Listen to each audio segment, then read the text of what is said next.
Welcome, everyone. I am here to introduce you to Molly Singer. Molly is the Executive Director of ESD Global in Boston, Massachusetts, but really a global organization. And I am excited to be able to introduce her. Molly and I have been working together over this past year, and she has helped us in Power of XYZ with many different tasks and just as a support and a friend, and has even helped us with tasks in setting up VPEC. She's been a good friend, just reaching out to me and offering any help to do any task, big or small, to make sure that this conference went well. ESD Global was a sponsor in 2020 and was also a sponsor in 2021. So we are really happy to have her. Molly is someone that we should all be looking to when it comes to championing issues of equity and inclusivity.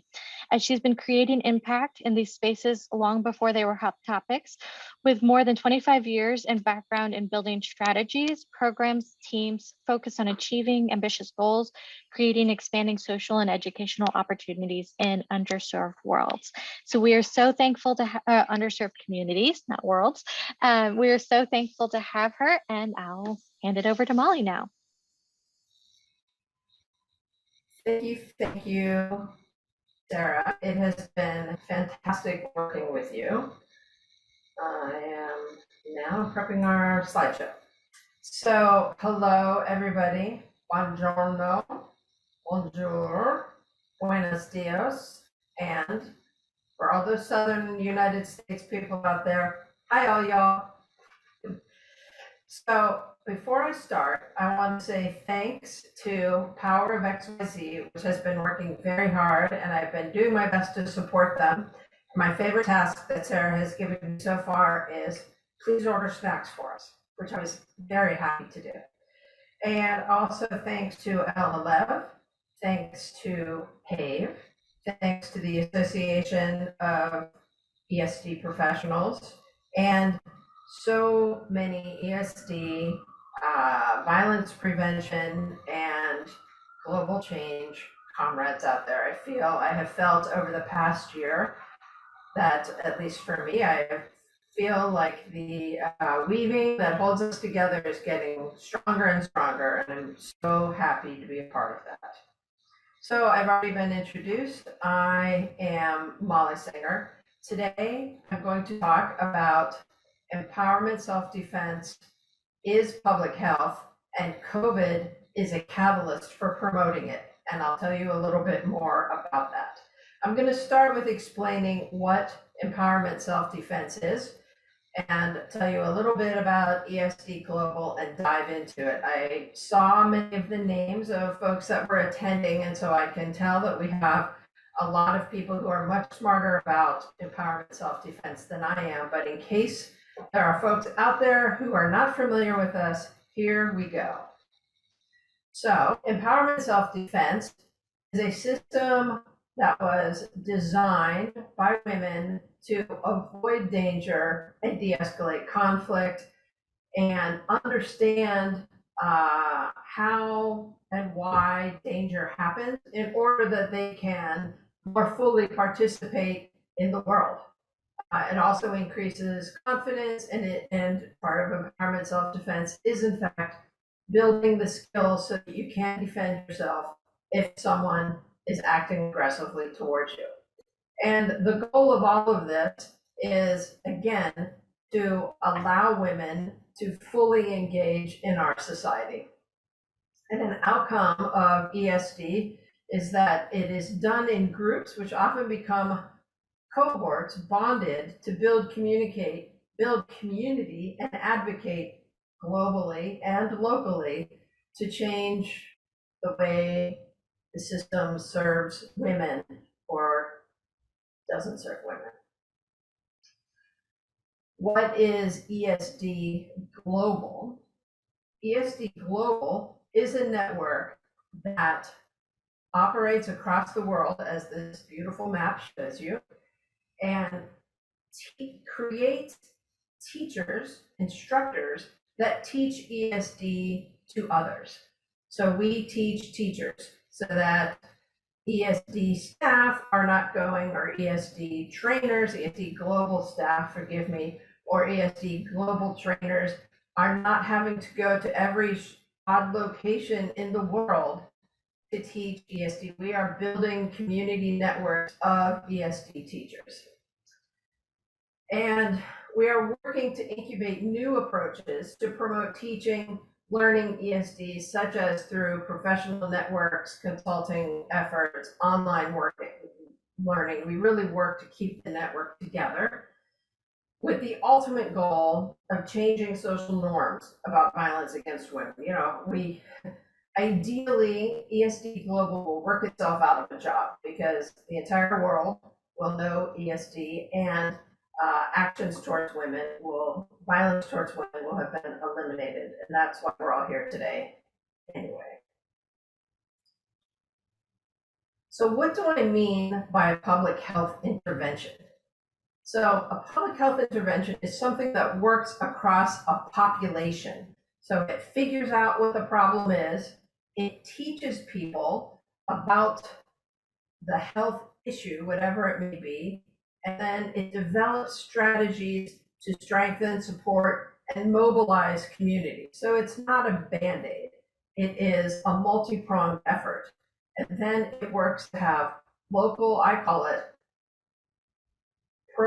programs, policies, and practices, so that we work to have local things that people are learning. We work to have practices that are followed across institutions, and policies or laws that enforce those programs and policies, programs and practices, I beg your pardon. And of course, public health is about the public, so that everyone has access to a health intervention, and it's not just for those who can afford it. And of course, part of public health is diversifying the workforce and people that know how to administer an intervention. And then finally, of course, with all good things, we have to make sure that it's working.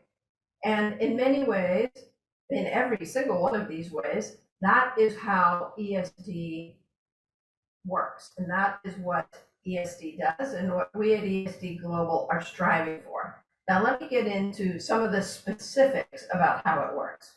But first, in case you're still confused, there's other public health interventions that we've all been a part of, even though we may not even know we've been a part of it. There's so much, they're so integrated into our culture, such as stopping smoking, using seat belts, shaken baby syndrome, lead poisoning, and somewhat controversial some places, but vaccines, which many vast majority of people receive as children, etc.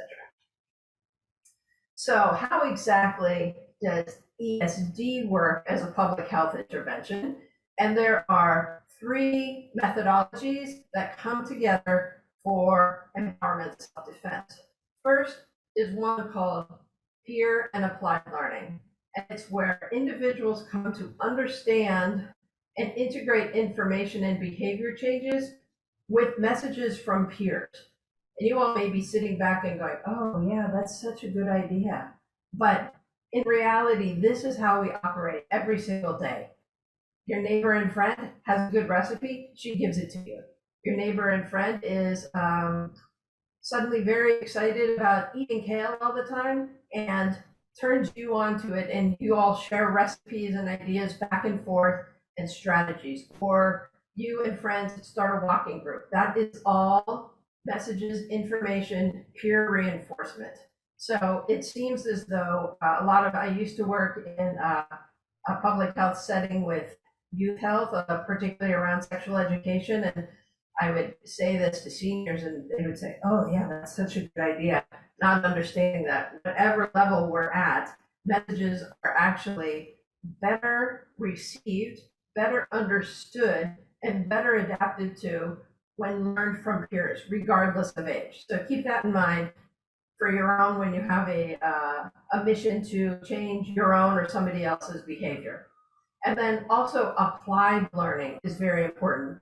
Individuals retain information and are more likely to change behavior when learning is combined with applied practice. And in empowerment self-defense, that is certainly what happens. Not only are people trained in what I'll call the classroom, which is usually a gymnasium or something, but they also then are instructed to go out into their community and tell others about it.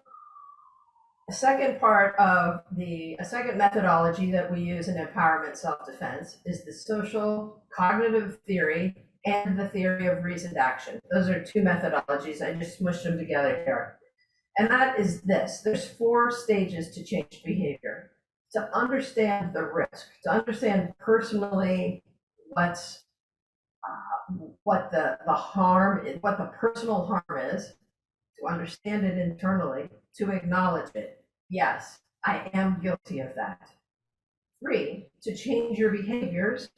4, to change your peer norms around behavior. So let me give you an example.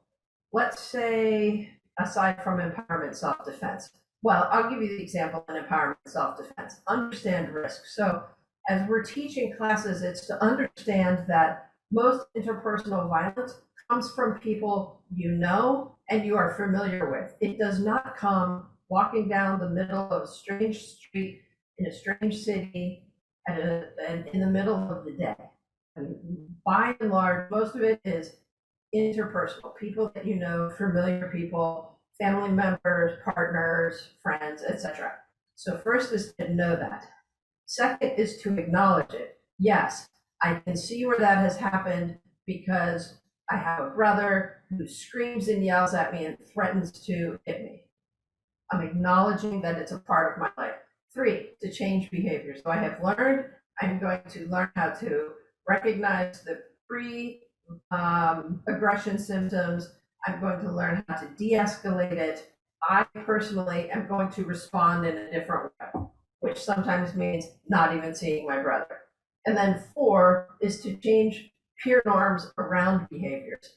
All of my friends tell me, oh, that's just what brothers are like. You just have to accept that. But it's not true.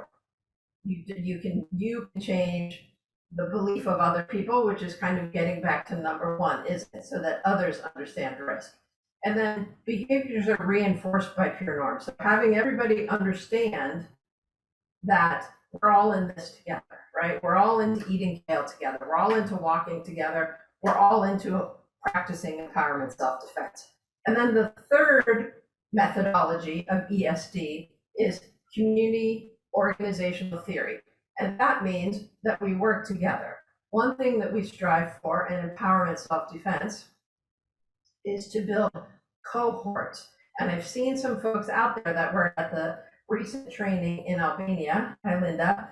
And I think she would be the best testimony to the power of coming together, of learning together, and developing a peer cohort. And in that way, you're developing a participatory decision-making process, especially if it's at the community level, where you're all from the same community or you're all from the same field, where you work together professionally, identifying key issues, right? If we write down every single issue that we have and decide to address all of them, we'll address none of them. We have to say which are the 3 most important things that we want to change first. And then strengths-based. Who's good at speaking? Who's good at reading and writing? Who's good at organizing people? Let's leverage our strengths.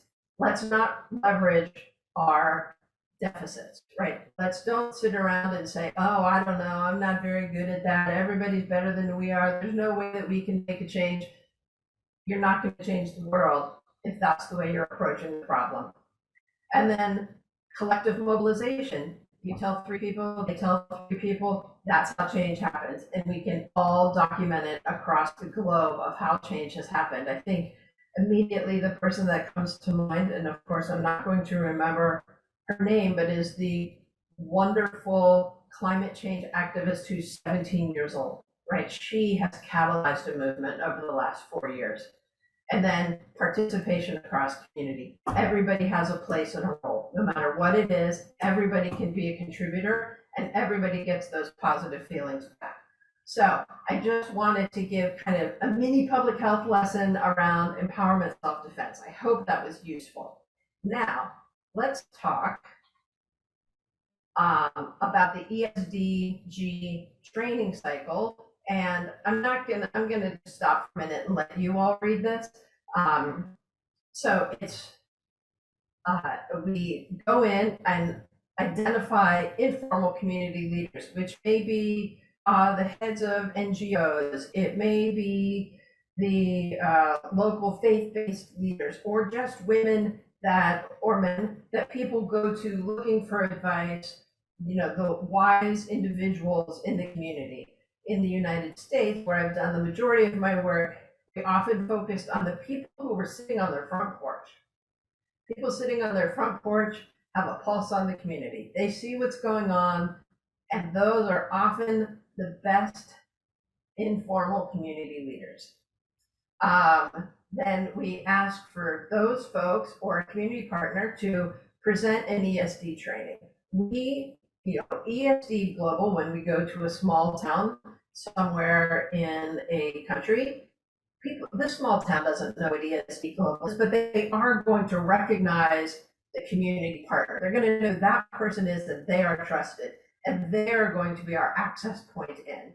From there, we develop a cohort of individuals to participate. Generally, they're women. We have a 40 to 50 hour training, which is taught by an instructor who has years and years of experience training. And we make sure that we're informed about the particular community, cultural, and health issues that we want to empower individuals around.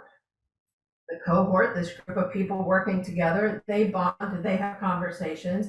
Again, the folks who are here that were in Albania will cheer out loud at the amount of sharing and support everybody received as participants.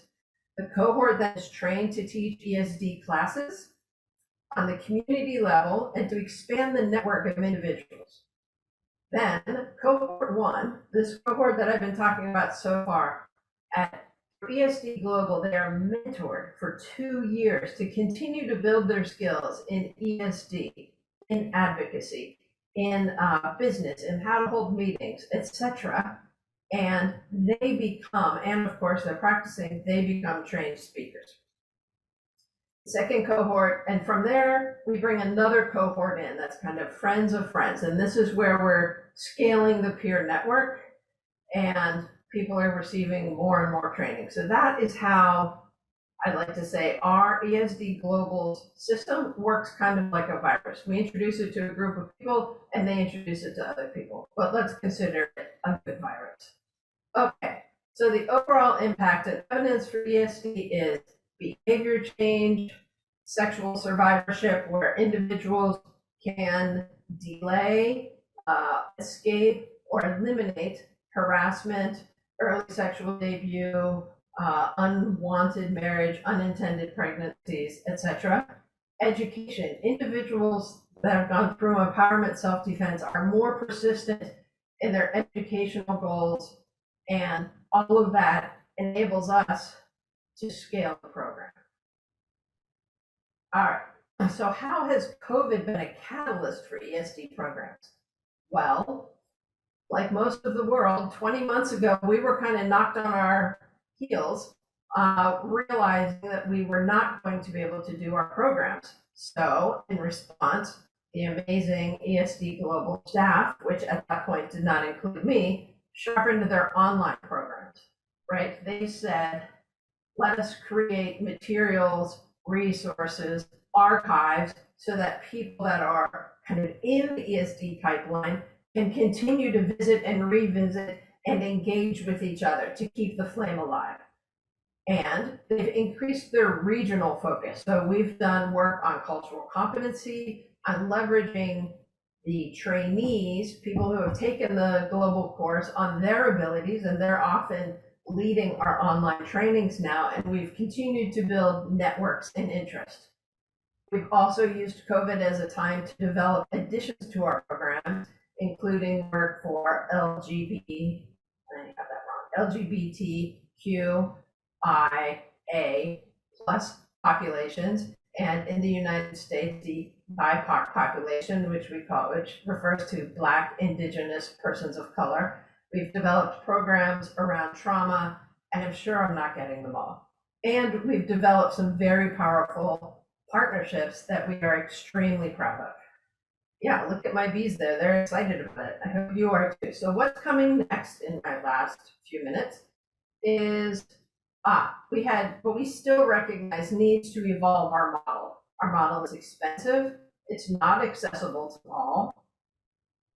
We're not leveraging, or we have not been leveraging new technologies as well as we could be. And I think we all have come to realize that through our extreme use of Zoom over the last 20 months.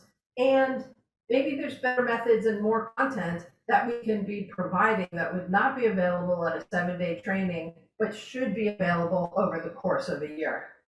What does it mean for ESD Global, my bees ask? What we're working on next is to create flexible training and platforms. So each of these blocks, as it says, is a part of the training, is a part of the full 2-year process of learning and training and applied learning and being mentored. And so here's all of our blocks, and you can see some of it is online, some of it is in person. But what we're thinking about is what happens if, according to the way that the community we serve, according to their needs, what happens if we rearrange the blocks in different ways, right? They're still blocks, they still fit together, they just fit together differently.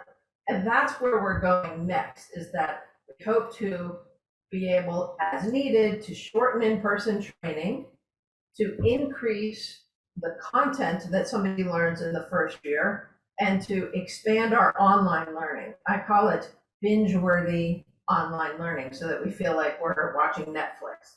So here's an example, if that sounded too abstract, so that we would have some online learning, some in-person learning, some online learning, all of it supported through mentoring, and all of it built on a foundation of peer-to-peer learning and applied learning.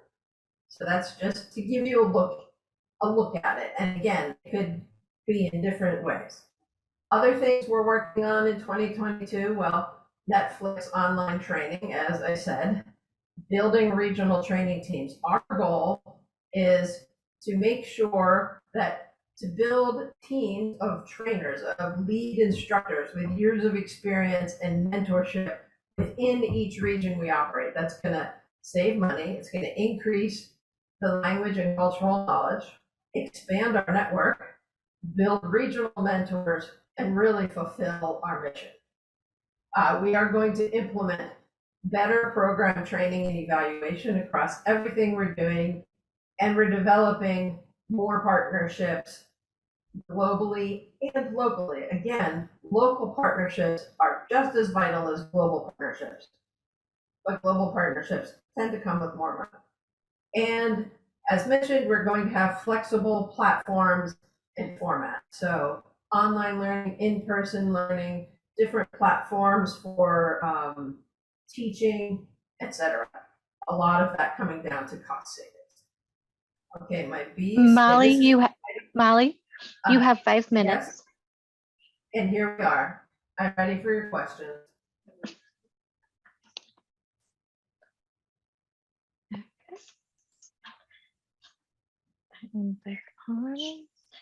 We don't have any questions coming in so far. If you want to keep talking, I'll let you know if a question comes in. Okay. One question that people ask me is the role of the global staff and the US-based staff.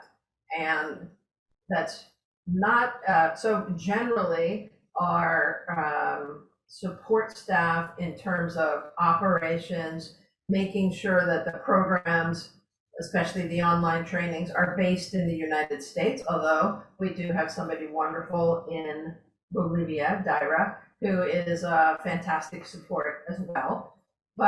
And our regional teams are developing those networks, but we're working towards mixing that up a little. So the regional teams are also building capacity on some of the infrastructure stuff that the local teams do.